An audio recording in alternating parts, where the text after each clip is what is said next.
शरद पवारांच्या राष्ट्रवादीचे नेते सुनील भोसारा सध्या आपल्याशी जोडले गेलेले आहेत, त्यांच्याशी आपण बोलूया। सुनीलजी, ही दोन्ही वक्तव्य गुलाबराव पाटलांची आपण ऐकली असतील, अत्यंत वादग्रस्त वक्तव्य आहेत। सुरुवातीला लक्ष्मी म्हणजे नोटा अशा अर्थाने त्यांनी उल्लेख केलेला होता, अशी टीका झाली, पण त्याचं स्पष्टीकरण ते द्यायला गेले आणि आणखी मोठं गंभीर विधान, वादग्रस्त विधान त्यांनी केलंय।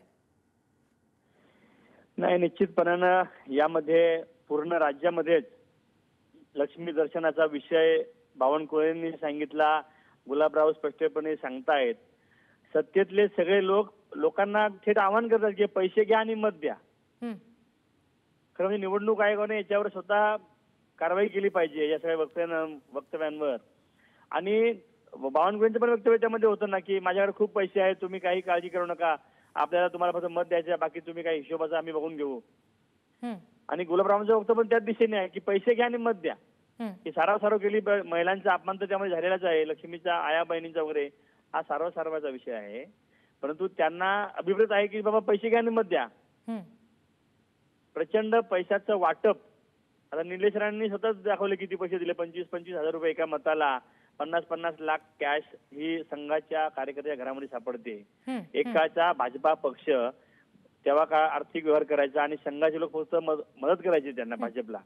आता संघाच्याच कार्यकर्त्यांच्या घरामध्ये पैसे 50-50 लाख रुपये ठेवले। अगदी सुनील भोसाराजी, बरोबर तुम्ही बोलताय, पण आता जो मुद्दा आपण उपस्थित केलेला आहे की गुलाबराव पाटील यांनी केलेलं हे जे वक्तव्य आहे, मतदारांनी रात्री खाट टाकून झोपावं, बाहेर खाट टाकून झोपा असं ते म्हणतायत आणि त्याच्यानंतर पुन्हा म्हणतायत की लक्ष्मी म्हणजे फक्त नोटा नाही तर माय बहीण असू शकते। या संदर्भात नेमकं काय आपल्याला म्हणायचं? नाही, आता ते किती निंदनीय विधान आहे त्याचा उल्लेख सुद्धा करावासा वाटत नाही। गुलाबरावांकडनं ही नेहमीच अशा अनेक पुस्तकात त्यांनी याच्या आधी सुद्धा केलेल्या आहेत। भावनेच्या भरात भाषण करताना आपण काय बोलतो याचं त्यांना भान राहत नाही।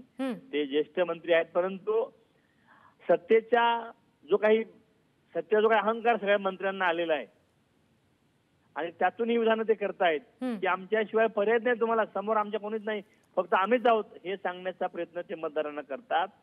सत्तेचा जो काही त्यांना अहंकार झालेला आहे आणि त्यातून ही सगळी केलेली विधानं आहेत ती निंदनीय आहेत।